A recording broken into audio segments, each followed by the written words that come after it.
다 같이 성경을 들고 일어서시기 바랍니다. 봉독해 드릴 하나님의 말씀은 에베소서 6장 10절에서 13절 말씀까지를 제가 봉독해 드리겠습니다.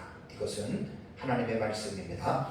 끝으로 너희가 주 안에서와 그 힘의 능력으로 강건하여지고 마귀의 관계를 능히 대적하기 위하여 하나님의 전신 갑주를 입으라. 우리의 씨름은 혈과 육을 상대하는 것이 아니요 통치자들과 권세들과 이 어둠의 세상 주관자들과 하늘에 있는 악의 영들을 대함이라. 그러므로 하나님의 전신 갑주를 취하라. 이는 악한 날에 너희가 능히 대적하고 모든 일을 행한 후에 서기 위함이라. 아멘. 네, 앉으시기 바랍니다. 지난주에는 에베소서 6장 5절에서 10절의 9절까지 기록된 종과 상전에 관한 본문에 대해서 제가 이제 말씀을 드렸습니다. 사실 에베소서 5장 22절, 제가 가정 준칙의 본문이라고 그랬잖아요. 5장 22절에서 6장 9절까지의 내용은 5장 21절의 말씀과 연관되어져 있는 말씀이라고 제가 전에 말씀을 드렸죠.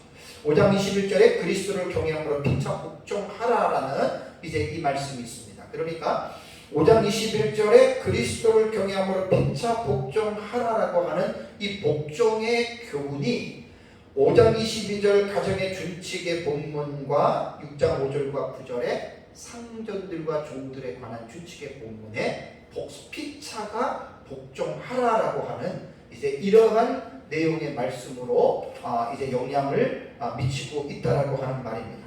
사실은 5장 21절 이전으로 더 들어가면 5장 18절에 제가 오직 성령의 충만함을 받으라라고 하는 성령 충만에 대해서 강조를 했죠. 그러니까 5장 18절에 성령 충만해야 피차 복종할 수가 있는 거고, 성령이 충만해야 이제 가정으로 들어와서 아내와 남편, 부모와 자식 간의 관계, 그 다음에 종들과 상전의 관계가 피차에 복종할 수 있다라고 하는 말입니다. 그러니까 어떻게 보면 이 이제 본문에서 복종하고 그 다음에 복종하는 어떤 그 부분에 대해서 말을 했는데, 사실 성령이 충만해. 그래서 성령이 충만함을 받으라라고 하는 말은 이제 명령형이고, 제가 수동태라고 현재 시제라고 말씀을 드렸잖아요. 그러니까 계속해서 우리 그리스도인들은 이 땅에 사는 날까지 하나님의 성령의 충만함을 받아야 우리가 올바르게 살아갈 수 있다라고 하는 것, 여러분 잊어서는 안 됩니다. 그래서 제가 그 가정 규칙도 제가 이제 뭐 부부관계, 또 자녀와 자녀가 부모, 또 부모가 자녀에게 하는 것도 성령 충만해야 피차 복종할 수 있다라고 하는 또 이러한 부분들에 대해서 여러분 이제 분명하게 기억을 해야 됩니다. 제가 이제 이 에베소서를 이번에 이제 연구를 하면서 어제 저희 원어 멘토인 서상근 목사님하고 통화를 하면서 또 하나의 팁을 받았는데, 가정 준칙이라고 해서 이 가정에 대한 중심을 맞추는 게 아니에요. 왜냐하면 이 5장 32절을 보면 나는 그리스도와 교회에 대하여 말하노라고 말씀이 있잖아요. 그죠? 말한다라는 말씀이. 그러니까 그때 제가 이 가정 준칙의 본문을 설교할 때 그때 모형론으로 보는 가정에 대해서 제가 말씀을 드린 적이 있어요. 그러니까 가정이 초점인 것 같지만 그리스도와 교회의 관계가 핵심입니다. 그러니까 그리스도와 교회의 관계를 잘 알면 아내와 남편의 관계가, 그러니까 여기서는 아내와 남편이라고 하는 이렇게 부부를 말을 했지만 더 넓게 본다면 남자와 여자의 관계입니다.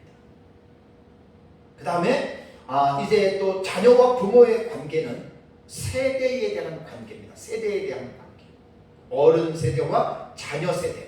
우리가 보통 한 10년이면 강산이 변한다라고 말들을 하고, 세대 차이들이 정말 10년, 20년만 지나도 부모와 자식의 세대가 가면 갈수록 이해할 수 없을 정도로 그 갭이 커지죠. 그러니까 자녀와 부모의 관계는 세대에 관한 교훈으로 꼭 가정에서만 보는 것이 아니라 시대가 변해가면서 어떤 그런 세대에 관한 교훈으로 봐야 되고, 그 다음에 이제 종과 상전의 관계도 신분에 관한 관계로 읽어야 됩니다. 그래서 5장 21절로 본다면 피차 복종해야 되는데, 그리스도 안에서는 남녀 간의 차별이 없는 거예요. 또 세대 간의 차별이 없는 거예요. 또 신분의 차별이 없는 거예요. 그래서 그리스도 안에서는 뭘 강조하냐면, 남녀 관계든 세대 문제든 신분의 문제이든지 간에 이 세상에서는 피차 서로가 그리스도를 경외함으로 피차 복종하는 그리스도인들은 삶을 살아가라라고 하는 것이 여러분 사실 이제 5장 22절에서 6장 9절에서 교훈하는 중요한 그러한 핵심의 내용입니다. 그래서 교회가 그리스도에게 복종하듯이 그리스도인은 어느 곳에 있든지 피차가 그리스도를 경외하는 마음으로 서로 복종하는 삶을 살아가야 한다라고 하는 말을 꼭 기억해야 되고요. 그리스도 안에서는 모든 차별이 없다는 것, 이걸 기억해야 됩니다. 자, 오늘 제가 이제 봉독해드린 말씀을 가지고 오늘 설교를 할 텐데요. 오늘 살펴볼 내용은 에베소서 6장 10절 이제 이후의 내용이죠. 에베소서 6장 10절 이후의 내용인데, 10장부터 사실은 그 뒤에 나오는 내용들을 보면은요, 본 단락은 세 부분으로 되어져 있습니다. 세 부분으로 20절까지가 이제 크게 하나의 덩어리로 본다면 이것은 세 부분으로 나누어지는데, 첫째 부분은 오늘 오전에 제가 설교할 내용 10절에서 13절의 내용이 이게 첫째 부분입니다. 이 내용은 교회가 주 안에서와 그의 힘의 능력으로 강건해지라고 명령을 합니다. 그 이유를 또 설명하죠. 마귀의 괴계의 관계를 능히 대적하기 위해서 하나님의 전신 갑주를 입으라는 겁니다. 그리고 교회가 싸워야 할 대상은 사람이 아니라 하늘에 있는 악의 영들이라고 하는 사실을 강조하면서, 교회는 악한 영들과의 싸움을 준비하기 위해서 잘 이제 서 있으라고 하는 것이 이제 10절과 13절에서 말씀하는 요지고요. 둘째 부분은 이제 오후 예배 때 제가 설교할 내용인데요. 14절에서 17절의 내용으로서 마귀를 대적하기 위해서 교회가 어떤 장비를 갖추어야 되느냐.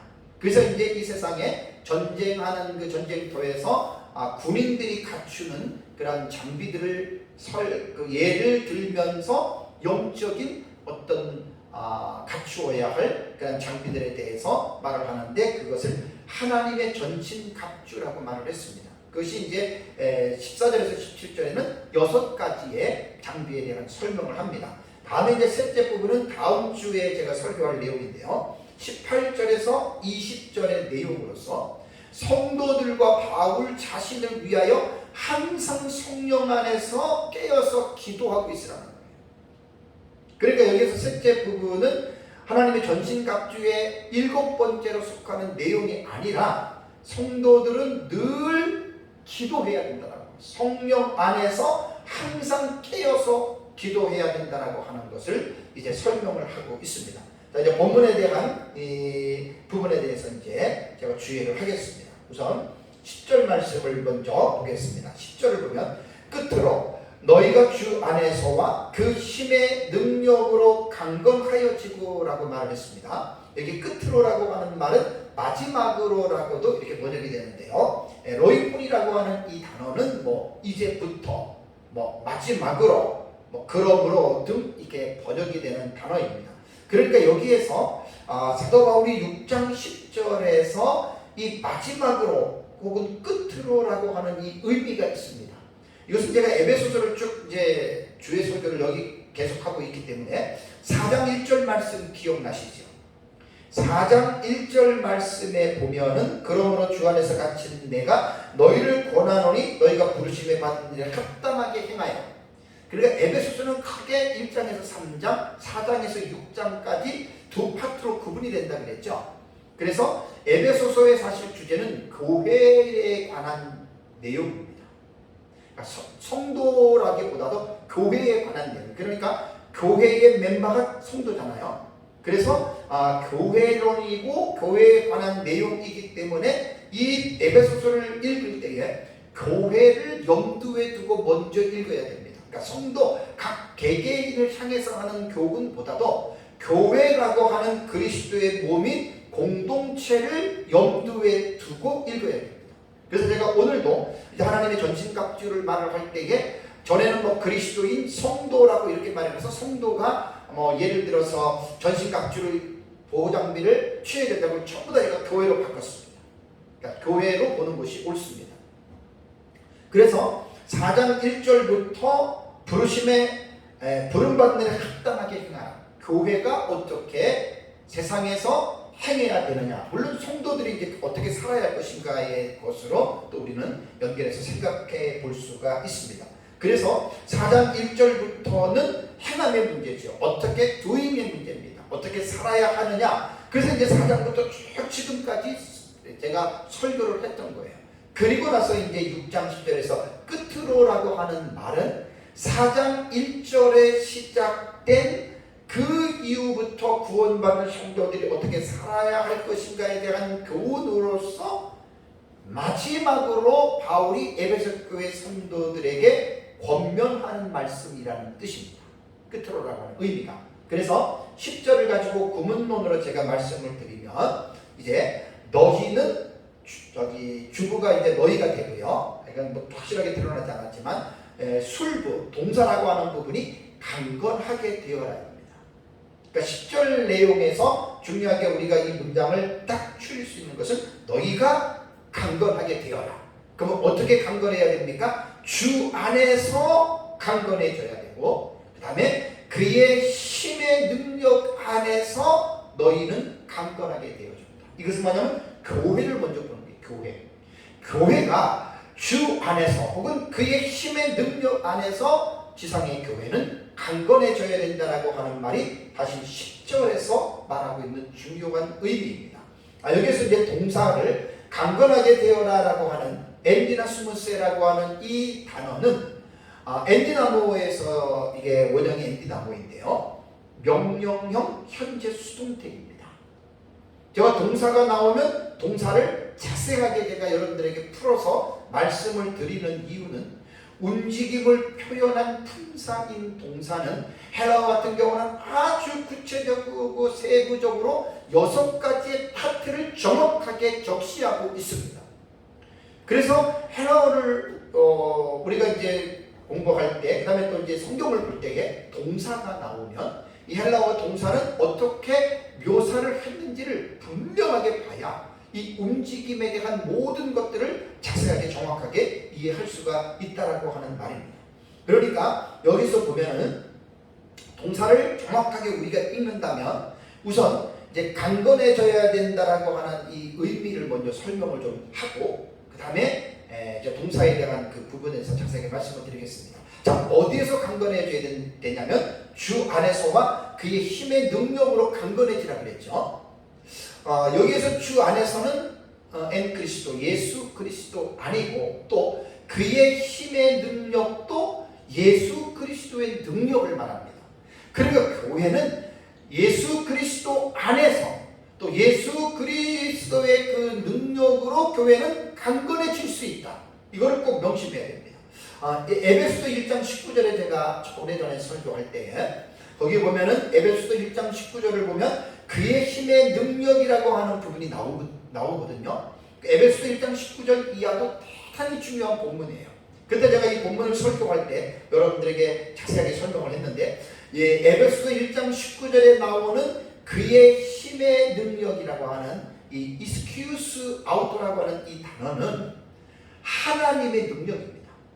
그래서 에베소서 1장 19절 이하를 여러분들이 보시면 하나님의 능력이 어떻게 나타나냐면 그리스도 안에서 역사를 하십니다. 하나님의 능력이. 그래서 그 하나님의 능력이 그리스도를 죽은 자들 가운데서 다시 살리신 능력을 말하고 또 하늘에서 하나님 우편에 그리스도를 앉히신 능력을 말하고 그리고 모든 이름 위에 뛰어나게 하시고 만물을 예수 그리스도의 팔 아래 복종하게 하시고 만물 위에 교회의 머리로 삼으신 그 하나님의 능력, 그것이 1장 19절에 그의 힘의 능력을 말하는 거예요.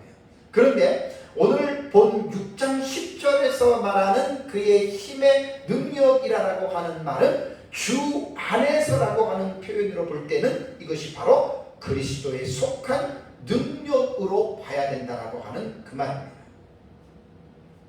에베소 교회가 마귀의 관계를 대적하기 위해서는 인간의 힘과 능력으로는 강건해질 수 없습니다. 교회는 그리스도의 몸이기 때문에 교회가 강건해지려면 바로 예수 그리스도의 그 힘의 능력으로 교회가 강건해질 수 있다고 하는 것 여러분 꼭 기억을 해야 됩니다. 자, 동사에 대해서 제가 자세하게 말씀을 드리겠습니다. 자, 명령형 현재 수동태라고 했습니다. 이 되게 중요한 겁니다. 강건하게 되어라 명령형이잖아요. 취사 선택의 문제가 아니에요. 모든 교회들은 강건해져야 된다. 하나님의 명령입니다. 그리고 이 동사가 수동태잖아요. 그러니까 교회 스스로가 자발적으로 강건해질 수 없습니다. 하나님에 의하여 성령의 능력으로 인하여 그리스도로 말미암아 교회는 강건해질 수 있다는 수동태라는 거예요. 그래서 5장 18절에 오직 성령에 의하여 충만하게 되라. 알라 플로리스 세 푸뉴마티. 참 이 성령 충만 시리즈를 내가 16시간을 그때 설교를 했어요. 쭉 읽었어요. 그게 수동태라는 거예요. 교회는 성도는 성령으로 충만해야 되는데 내 스스로가 충만해질 수 있는 것이 아니라는 거예요. 수동태이기 때문에. 그래서 하나님에게 충만함을 구해야 되고 충만하게 하기 위한 인간의 책임도 또 잊어서는 안 되는 것입니다. 그리고 이 시대가 현재입니다. 현재요. 그러니까 교회가 예수 그리스도의 그 힘의 능력 안에서 강건해지려면 강건해지는 것은 어느 한때만 강건해지는 게 아니라 시대가 현재이기 때문에 계속해서 강건해지라는 말이에요. 이것이 10절에서 우리에게 교훈하고 있는 내용입니다. 모든 교회들은 예수 그리스도 안에서 예수 그리스도의 힘의 능력으로 계속해서 그분의 은혜로 교회는 강건해져야 된다고 하는 말입니다. 다음에 이제 두 번째는 11절 말씀입니다. 11절 말씀을 보시면 마귀의 관계를 능히 대적하기 위하여 하나님의 전신 갑주를 입으라라는 말을 이어서 11절에 나오죠. 그러니까 10절에서는 주 안에서 예수 그리스도 안에서 교회가 강건해져야 되는데 강건해져야 할 이유를 설명하는 거예요. 11절. 왜 강건해져야 되죠?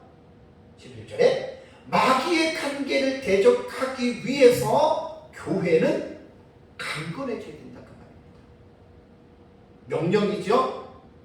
수동태입니다. 현재 시제입니다. 계속해서 강건해집니다. 계속해서 마귀의 관계를 이제 대적하기 위해서 하나의 대상이 지금 더 나온 거라는 말입니다. 강건해질 이유가. 그러고 나서 이제 더 나가서 11절에는 에베소 교회가 하나님의 전신 갑주를 입으라라고 말을 합니다. 그러니까 성도 개개인이 입어야 되지만 이 에베소서 교회론적인 측면으로 볼 때는 교회가 하나님의 전신 갑주를 입어야 된다. 이것도 이제 구문론으로 보면은 이제 교회가 전신 갑주를 입는데 그 전신 갑주는 하나님의 전신 갑주입니다.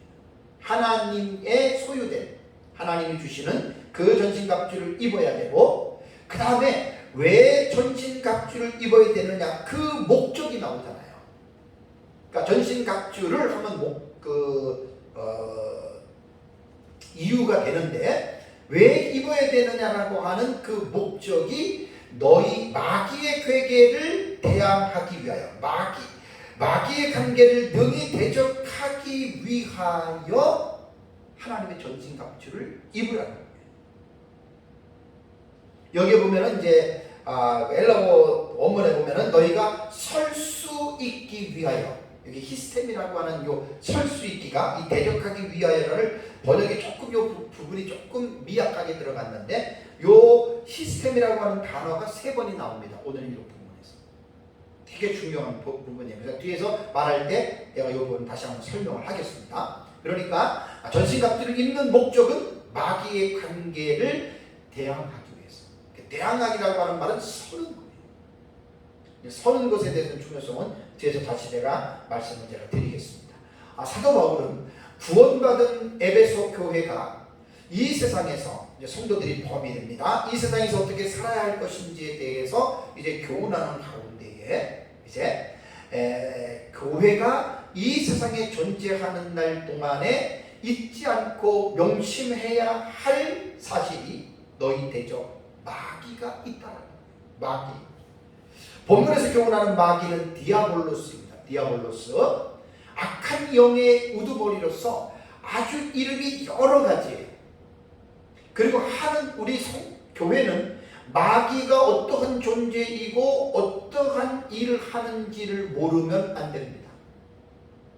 적을 알면 적을 알고 나를 알면 적을 이길 수가 있다는 말이 있잖아요.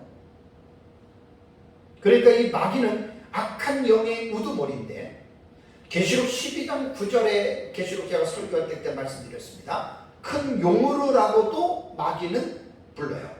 혹은 옛 뱀이라고도 부르고 그 다음에 사탄이라고도 부르고 온 천하를 꿰는 자라고도 부릅니다. 그러니까 마귀는 이름이 하나가 아니에요. 보통 한 5가지, 6가지 이상으로 이렇게 부르는데 그 외에도 마귀가 어떻게 불려지고 어떠한 존재인지에 대해서는 요한에서 3장 8절에는 마귀는 처음부터 범죄한 존재다. 요한복음 8장 44절에는 마귀는 처음부터 살인한 자다. 요한복음 8장 44절에는 거짓의 아비이고 거짓말하는 자다. 그 다음에 계시록 12장 9절에는 온 천하를 꿰는 자다.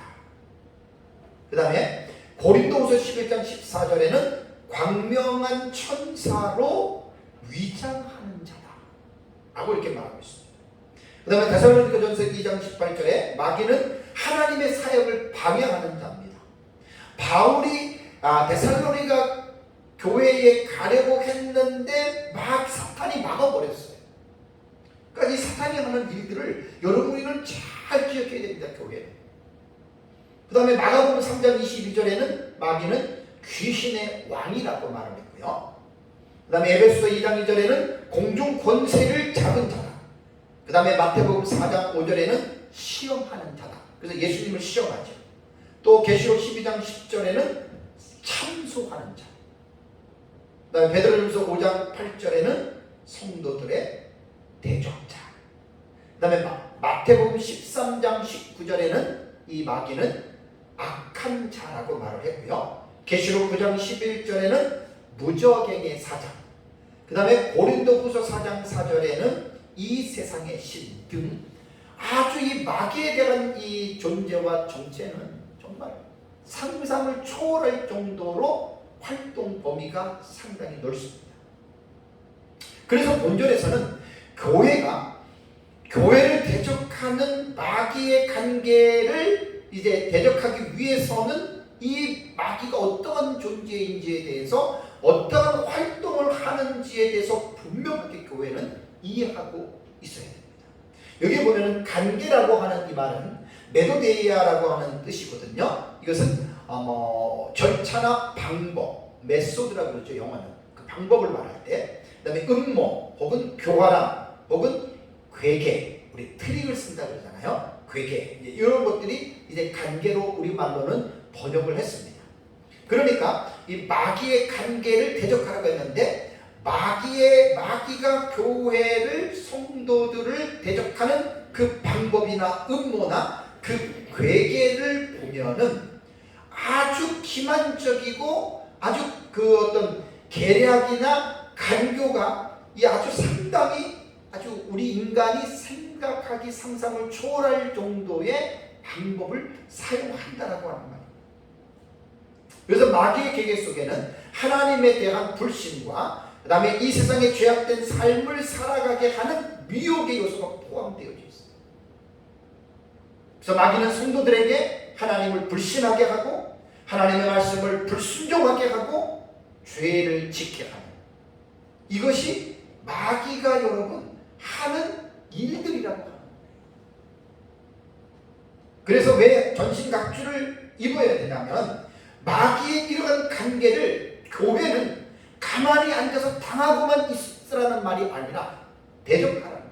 대적한다라고 하는 말이 올바르게 선 거예요.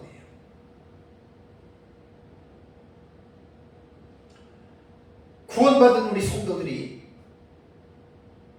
원죄는 용서받았지만 우리 안에 죄악의 본성과 습성이 죽을 때까지 없어지지 않습니다. 그래서 에베소서 4장을 보면은 옛사람을 벗어버리고 옛사람의 행위를 하지 말라고 그 4장에서 그렇게 강조를 하는 거예요. 그러니까 구원받은 우리라도 우리 안에는 죄악의 본성과 습성이 남아있기 때문에 이것을 마귀가 우리를 자극하는 거예요. 특히 마귀는 하나님의 교회 안에서 성도들을 통해서 교회를 분란시키고 타락하는 일에 혈안이 되어져 있습니다.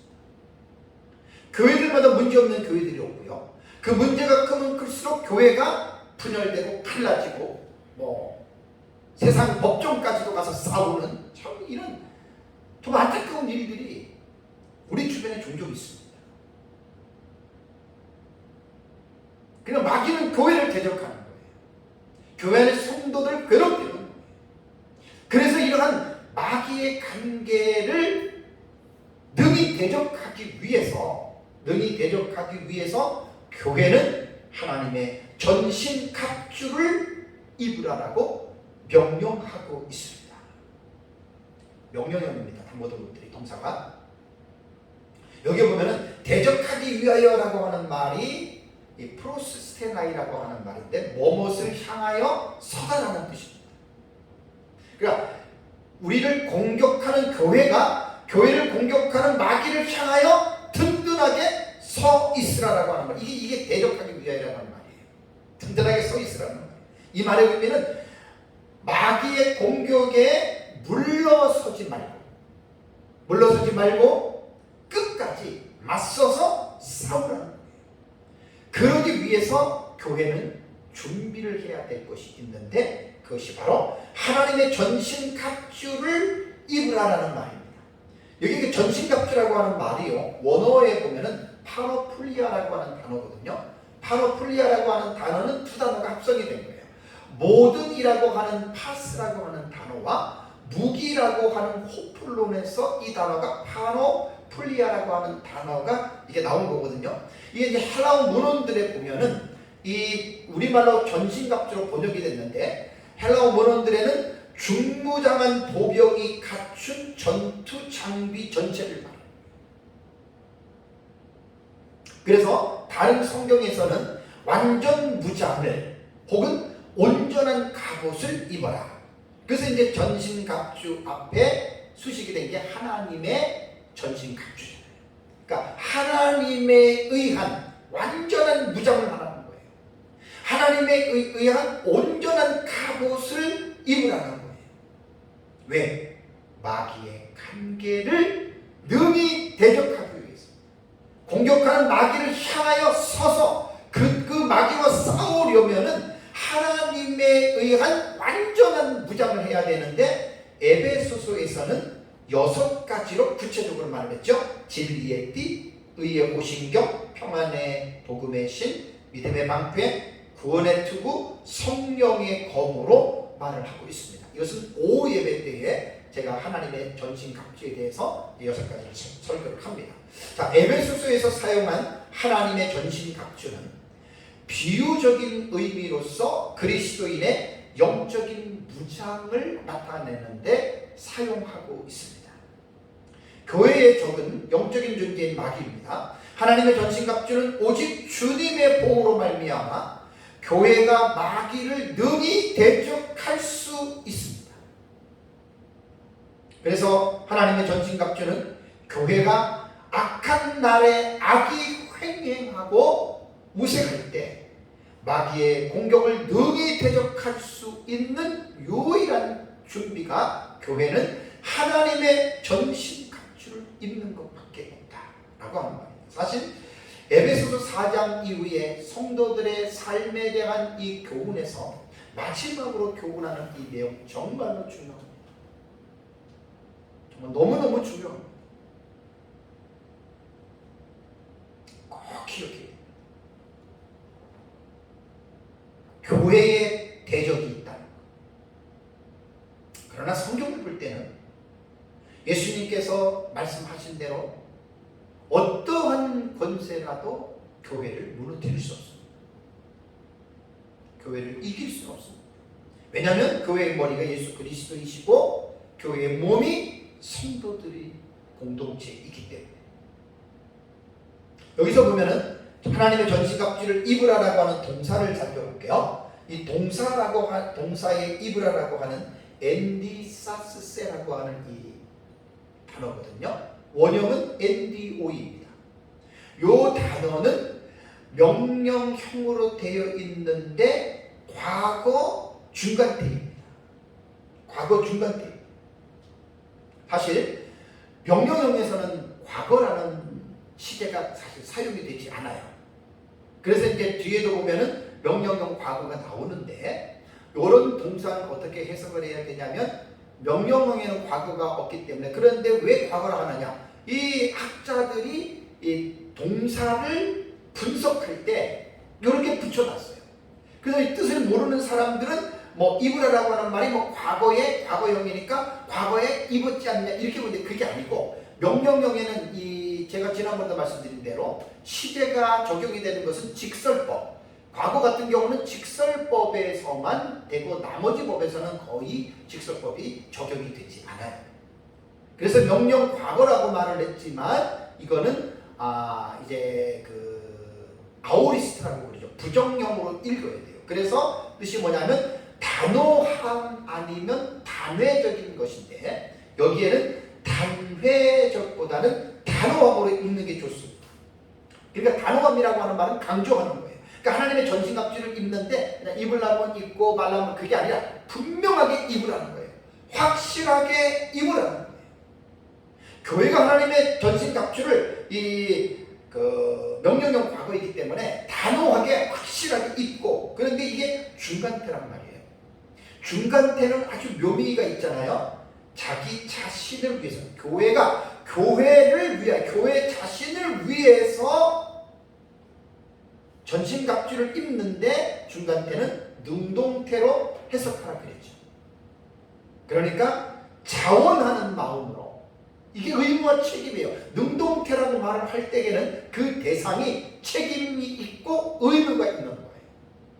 그래서 지상의 교회들은 하나님의 전신갑주를 입으려면 입고 말려면 마는 그런 게 아니라 명령형이기 때문에 취사 선택의 여지가 없이 받아들여야 돼요. 근데 입는 것도 억지로 입는 게 아니에요. 중간이에요. 교회를 위하여, 자기 자신을 위하여 자원하는 마음으로 하나님의 전신갑주를 여러분 취해야 합니다. 오후에 제가 이제 6가지 전신갑주에 대해서 말씀을 제가 드릴 텐데 이것이 바로 중간태로 되어 있다고 하는 거 기억해야 되고요. 다음에 12절을 보겠습니다. 자, 12절을 보면은 우리의 씨름은 혈과 육을 상대하는 것이 아니요 통치자들과 권세들과 이 어둠의 세상 주관자들과 하늘에 있는 악의 영들을 상대함이라는 말이 나오죠. 여러분 이 12절의 내용은 10절과 11절의 이유절이 됩니다. 이유. 그러니까 제가 10절과 11절 지금 설교를 했잖아요. 그 이유가 뭐냐? 그래서 헬라어 원문에는 원인과 이유를 설명하는 종속 접속사 호티가 나옵니다. 호티가 나와요. 이 접속사는 원인과 이유를 설명해줘요. 그러니까 10절과 11절의 끝을 그렇다면 너희가 그 힘의 능력으로 강건하여지고 마귀의 관계를 대적하기 위해서 하나님의 전시갑주를 입으라. 그 이유가 왜 그러냐? 그 원인이 뭐냐? 그렇게 보는 거예요. 그래서 이 호티는 호스티스의 중성형인데 뭐뭐 하는 것, 영어로 말하면 that라고 말해요. that 이하절 이렇게 말하잖아요. 혹은 because라고 하는 뭐뭐 때문에, 혹은 왜냐하면, 이렇게 이유를 설명해 주는 거예요. 아쉽게도 우리말 성경에는 12절에 왜냐하면이라고 하는 호티를 번역하지 않았어요. 제가 에베소서를 주의 설교를 하면서 원문과 비교해서 볼 때 이 접속사들을 번역하지 않는 게 반 이상은 되더라고요. 참 안타깝습니다. 12절은 분명히 우리의 씨름은 갑자기 들어가는 것이 아니라, 왜냐하면 10절과 11절의 내용과 이 접속사이기 때문에 연결을 하는 거잖아요. 10절과 11절의 내용을, 그 이유를 설명하기 때문에 왜냐하면 이렇게 되는 거예요. 그래서 이 본문에는 12절에 왜냐하면 하고, 이 구문론으로 볼 때는 싸움이 우리에게 있지 않고, 그 다음에 싸움이 하늘에 있는 악의 영들에 대함이라, 이렇게 되잖아요. 구문론으로 보면. 이것이 영어로 볼 때는 not A but B예요. A는 아니고 B다, 이렇게 말하는 거죠. 그러니까 우리의 씨름은 혈과 육을 상대하는 것이 아니라는 말이에요. 그럼 우리의 씨름은 뭐냐? 통치자들에 대한, 권세자들에 대한, 이 어둠의 주관자들에 대한, 하늘에 있는 악의 영들에 대해서 우리의 싸움이 있다, 그 말입니다. 본문을 구문론으로 볼 때는 이렇게 딱 해결이 되는 거예요. 여기서 이제 1인칭 복수, 우리 휘빈이라고 하는 이 복수는요, 우리 성도라기 말하기보다는 에베소서로 볼 때는 교회입니다. 교회. 그러니까 다 교회로 봐야 돼요. 교회 공동체를 말하는 겁니다. 그러니까 교회가 싸워야 할 대상이 누구인지에 대해서 나오는데요. 씨름이라고 하는, 판례라고 하는 이 단어가 딱 신약성경의 에베소 6장 12절 여기에만 한 번 나옵니다. 싸움이라는 뜻이죠. 그런데 이 싸움은, 악한 영들과 교회와의 싸움은 이미 시작되었어요. 언제 시작됐습니까? 에베소 1장에 나오죠. 예수 그리스도께서 죽으시고 부활하시고 하늘에 올라가시고 이 세상의 교회가 조직되었을 때, 그때부터 이 싸움은 시작이 됐고, 지금 이 싸움은 진행되고 있지만 이 싸움은 아직은 끝난 싸움이 아니에요. 그래서 already but not yet의 구도예요. 자, 에베소 1장과 2장에서 already not but yet이라고 하는 이미 이루어졌지만 그러나 아직은 완성되지 않았다. 이 종말론의 개념도 마찬가지고 하나님의 나라의 개념도 마찬가지입니다. 하나님의 나라는 여기 있다 저기 있다 하는 것이 아니라 이미 믿는 자들 속에 이미 임했죠. already의 개념이에요. 하나님의 나라는 이미 믿는 자들 속에 임했고, 그러나 but not yet이에요. 하나님의 나라는 아직 완성되지 않았어요. 그러니까 싸움도 마찬가지예요. 악한 마귀와 교회의 싸움은 이미 시작이 됐고, 그러나 이 싸움은 끝난 싸움이 아니라 계속해서 예수님 재림 때까지, 이 마지막 날까지 이 싸움은 점진적으로 점점 심해지는 싸움이 계속해서 일어날 것입니다. 그러나 언젠가는, 마지막 날에는 마귀가 예수 그리스도에 의하여 완전하게 이 싸움이 끝나는 심판이 있게 되는데, 그게 계시록 20장 10절이에요. 계시록 20장 10절 보면 또 그들을 미혹하는 마귀가 불과 유황못에 던져지니 거기는 그 짐승과 거짓 선지자도 있어 세세토록 밤낮 괴로움을 받으리라. 마귀가 불과 유황못에 던져지는 이때가 마귀가 교회를 대항하여 싸웠던 그 싸움이 끝나는 날이에요. 이건 종말론적인 부분이기 때문에 종말론적 신학적 입장에 따라서 때는 다릅니다. 그 부분에 대해서 생략하겠습니다. 그래서 교회는 악한 영들과의 싸움을 위하여 사전에 만반의 준비를 갖추고 있어야 된다라고 지금 에베소서 본문이 말하고 있는 거예요. 자, 싸움의 대상이 아닌 not A예요. 이게 뭐냐면 우리의 씨름은 혈과 육을 상대하는 것이 not 아니요 그랬죠.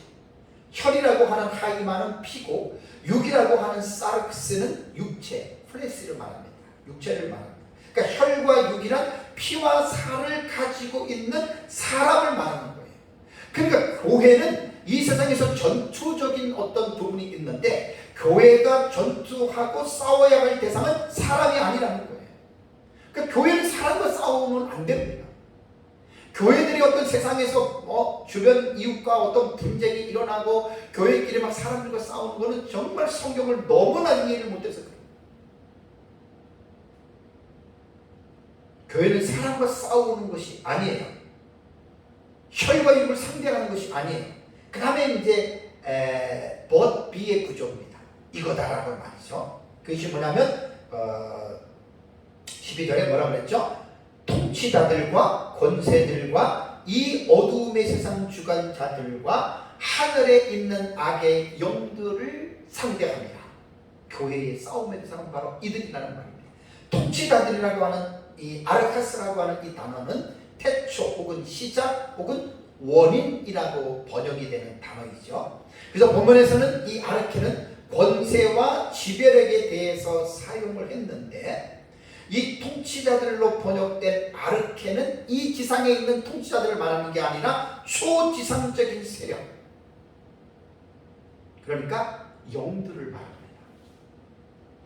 에베소서 1장 21절에는 이들은 하나님을 대적하고 사회적인 영역을 지배하고 이 세상을 지배하고 있는 그 악한 천사들을 가르쳐. 그러니까 교회의 싸움은 바로 이 통치자들이고 다음에 권세들, 엑수시아스라고 하는 이 단어는 권리, 통치력, 권력자들을 말하는데 본문에서도 이 세상의 권력자들을 말하는 게 아니라 앞에서 언급한 악한 영들을 말하고요. 다음에 이 어두움의 세상 주관자들, 이 주관자들이라고 하는 말은 세상과 세계라고 하는 이 단어에서 합성된 단어인데 코스모 크타토라스라고 하는 이 단어는 바로 이 세상을 통치하는 통치자들을 말하는 것이 아니라 어두움이라고 하는 이 말이 수식이 되잖아요. 그러니까 이 어두움의 세상 주관자들이기 때문에 어둠이라고 하는 말도 이것도 영적인 존재를 말하는 겁니다. 그래서 앞에서 말한 통치자들과 권세들과 이 어둠의 세상 주관자들은 악한 영들을 다른 용어로 이렇게 표현했다라고 이렇게 보시면 돼요. 세 가지의 어떤 이 존재에게 다른 존재들이 아니에요. 한 존재를 이렇게 다른 단어로 표현을 했다. 그 다음에 이제 네 번째로 나오는 단어가 뭐죠? 하늘에 있는 악의 영들이라고 하는 말입니다. 요 하늘에 있는 이라고 하는 이 전치사구는 마지막에 제시된 악한 영들만 말하는 것이 아니에요. 조금 전에 설명했던 통치자들, 권세들, 이 어둠의 세상 주관자들도 동일하게 수식하고 있는 거예요. 그래서 여기 영들이라고 하는 이 단어는 영에 속해 있는 혹은 영적인 이라는 뜻으로 오늘 12절에서 말하고 있는 이 내용은 바로 이 세상에 있는 권세나 통치자들이나 또 이 세상에 있는 어떤 그 주관자들을 말하는 것이 아니라 하늘에 있는, 또 하늘에도 선한 천사도 있지만 악한 천사를 말하는 어두움의 영이라는 거예요. 분명하게 구분해서 지금 12절에서는 말을 하고 있다라고 하는 사실입니다. 그래서 하늘에 있는 영들이 되봤자 우두머리가 이제 사탄이 되잖아요. 마귀가 되고, 그 다음에 그의 부하들이 귀신들이잖아요. 수많은 어떤 그런 영들. 그래서 이제 본절에서 교훈하고 있는 통치자들과 권세들과 이 어둠의 세상 주관자들과 하늘에 있는 악의 영들은 같은 존재를 여러 번 다른 표현으로 중복해서 사용했다라고 하는 것을 우리는 알 수 있습니다. 마지막으로 네 번째입니다. 13절을 볼까요? 13절을 보면 그러므로 하나님의 전신 각주를 취하라. 이는 악한 날에 너희가 능히 대적하고 모든 일을 행한 후에 서기 위함이라라고 하는 말이 13절에 나옵니다. 자, 사도 바울은 이제 앞에서 10절에서 12절에 교회가 주 안에서와 그의 힘의 능력으로 강건해지기를 명령했지요. 그 이유가 뭐였죠? 마귀의 관계를 능히 대적하기 위하여 교회는 하나님의 전신 각주를 입으라고 명령했습니다. 그리고 나서 교회의 싸움의 대상은 not A but B예요. 사람이 아니라 하늘에 있는 악의 영들이라고 하는 이 사실을 밝힌 후에 또다시 13절에는 하나님의 전신 각주를 입으라라고 또 재차 지금 명령하고 있습니다. 여기에서 주부와 술부는 너희는 취하라입니다. 너희는 입으라입니다. 무엇을 입어야 되느냐? 다시 말하면 하나님의 전신 각주입니다. 동사형이 취하라라고 하는 아날라베 때는 아날람바노의 이것도 명령 과거 능동입니다. 그러니까 여기서 명령형에서는 과거가 시제가 사용이 되지 않는다 그랬죠. 그러니까 이건 단호하게 취하라는 거예요. 앞에서 11절에 입으라라고 똑같은 명령형 과거예요. 근데 아까는 중간태였지만 이것은 능동태입니다.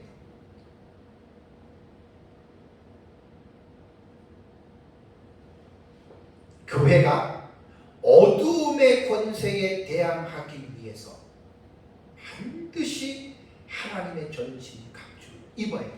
취사선택이 아니라 명령이기 때문에 입어야 된다.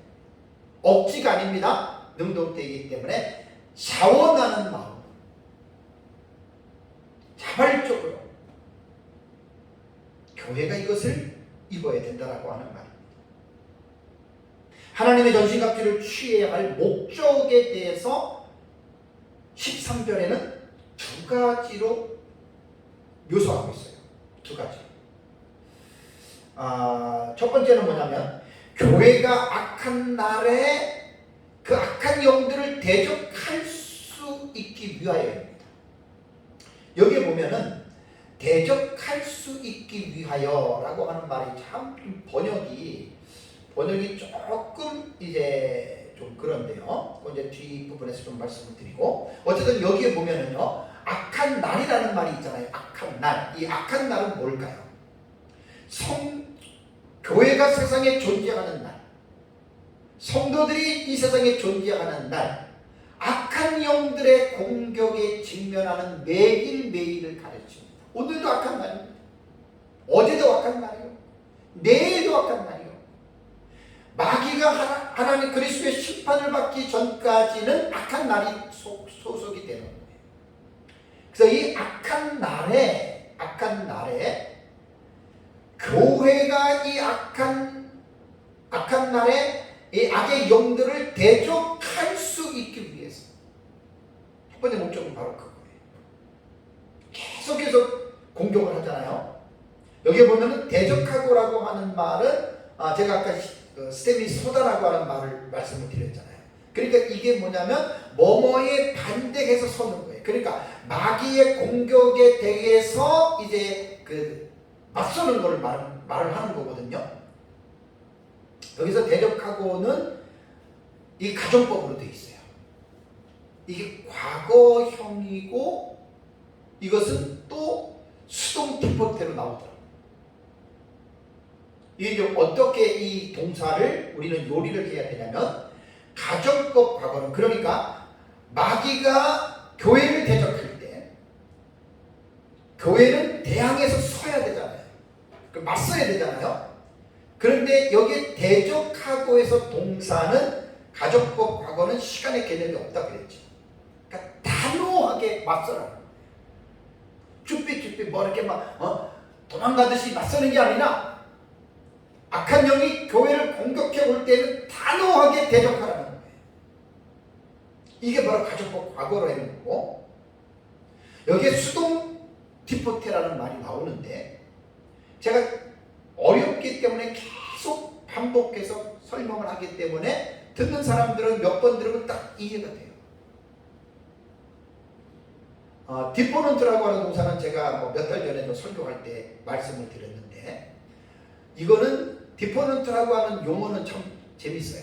수동태가 아니라는 말이에요. 그러면 수동 디포라고 하는 말은 뭐냐면 수동으로 해석하지 말라는 거예요. 처음에 제가 이거를 몰랐을 때 되게 헷갈렸거든요. 그래서 이제 제 원어 멘토한테 물어봤더니 그 설명을 해줘서, 수동 디포라고 하는 말은 디포넌트가 수동이 아니라는 말이기 때문에 그냥 수동으로 해석하면 안 된다. 그러면 뭡니까? 능동태만.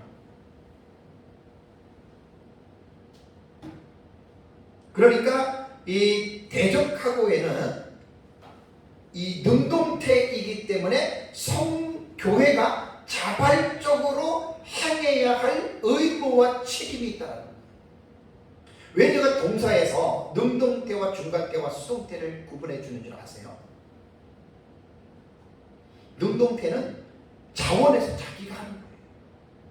억지로 하라는 말이 아니에요. 그러니까 악한 영들을 교회가 대적할 때에는 능동으로 이어 수동으로 하지 말고 능동으로 해석하라고 하는 말은 교회가 자발적으로 행해야 할 의무요 책임을 강조한다. 그래서 동사에서 능동태가 나오면 우리 성도들은 정신을 차려야 됩니다. 억지로 하라는 뜻이 아니에요. 그 동사는. 그 움직임은 억지로 움직이라는 게 아니라 자발적으로 움직이라는 거예요. 그것이 바로 의무고 책임을 강조하는 것이라고 하는 것 여러분 기억해요. 그러니까 단호하게 대적을 해야 돼요. 자원하는 마음으로 자발적으로 대적하라는 말입니다. 우리가 세상에 살다 보면 악한 영들이 교회를 많이 공격해요. 물론 교회 안에 성도들 많이 공격하죠. 마귀의 관계를 통해서 교회를 공격할 때 그 악한 영들을 피하여 숨을 수 있는 게 아니에요. 그리고 악한 영들에게 막 빌어서 아이고 제발 좀 나를 떠나달라, 나를 괴롭히지 말아달라, 이렇게 빌어서도 안 되는 거예요. 숨거나 어떤 빌어서도 되는 것이 아니라 악한 영들이 공격할 때에는 단호하게 예수 그리스도의 이름으로 대적해야 돼요. 그래서 야고보서에도 3장이죠. 마귀를 대적하라, 그래야 너희를 피하리라.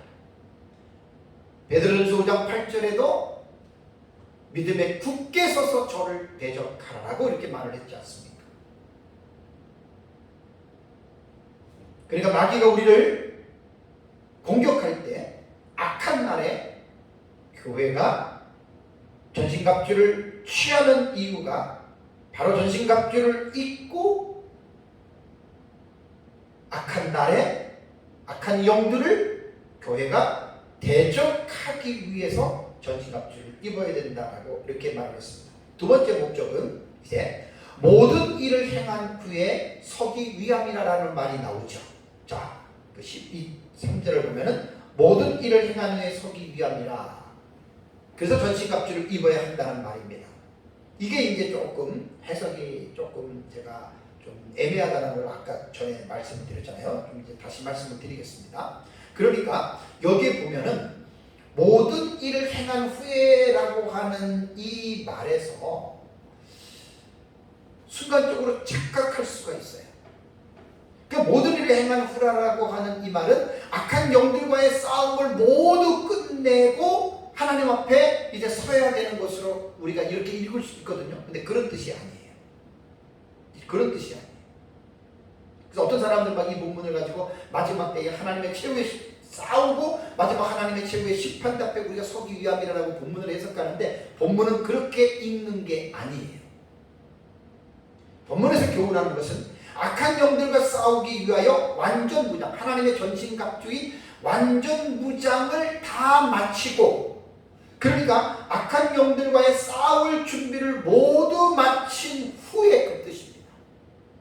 그러니 이제 전쟁을 하기 전에 이제 다 채비하고 준비할 거 아니에요? 그것을 지금 말하는 거예요. 행한 후에 선다라고 하는 말, 이 서다라고 하는 말도 여러분 되게 중요합니다. 자, 우선 여기서 행한 후에라고 말을 했죠. 왜 행한 후에가 되냐? 이 단어가 분사형입니다. 근데 분사 과거형입니다. 그리고 중간태입니다. 중간태. 그러니까 과거 분사는 진행 중이던 동작을 마친 후라는 말이잖아요. 과거니까.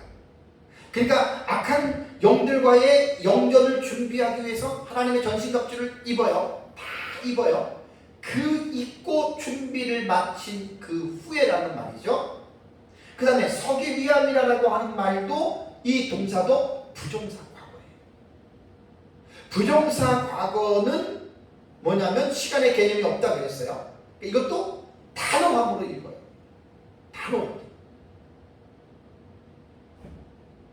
단호하게 서서 이것은 태가 뭐냐면 능동태예요. 능동태라는 말 하도 제가 말씀드려서 이해가 되지요? 억지로 서는 게 아니에요. 모든 일들은 책임과 의무가 주어지는 거예요. 능동태는 자원하는 마음으로 행하는 거예요. 그래서 그렇게 한 다음에 모든 준비를 마친 후에 이제는 마귀와의 일전을 앞두고 바르게 딱 서라. 그것이 사실 13절에서 하는 말의 중요한 요점입니다. 마귀는 이 세상에서 교회를 공격합니다. 교회에 있는 성도들을 괴롭힙니다.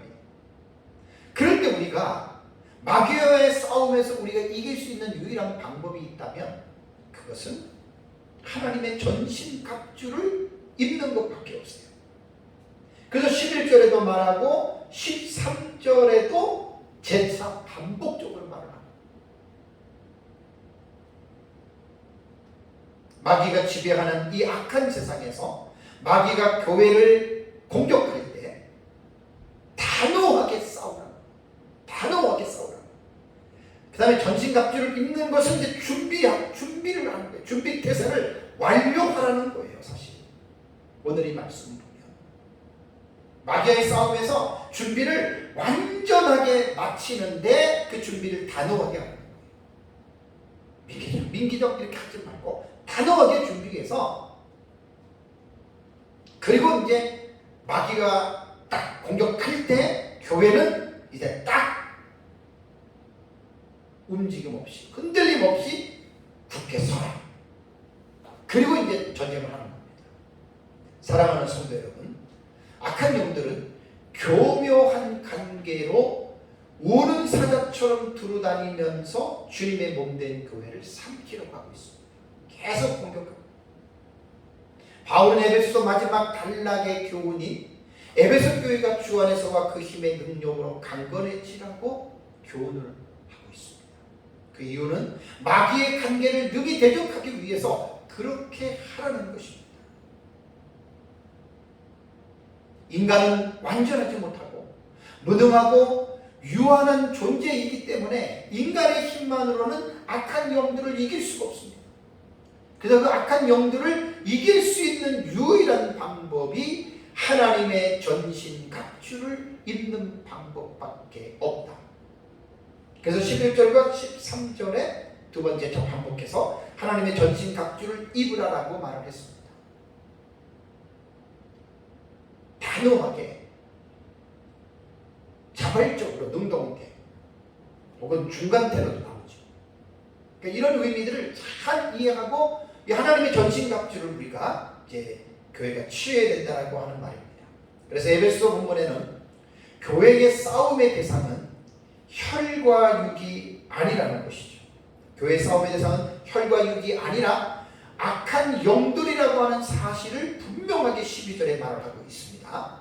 그래서 하나님의 교회가 하나님의 전신갑주를 입어야 할 이유는 악한 날에 마귀가 공격하는 그때에 마귀를 대적할 수 있는 준비를 다 맞춰놓고 이제 그들과의 영전을 치르기 위해서 이제 온전하게 설하라고 하는 것, 이것을 꼭 기억해야 됩니다.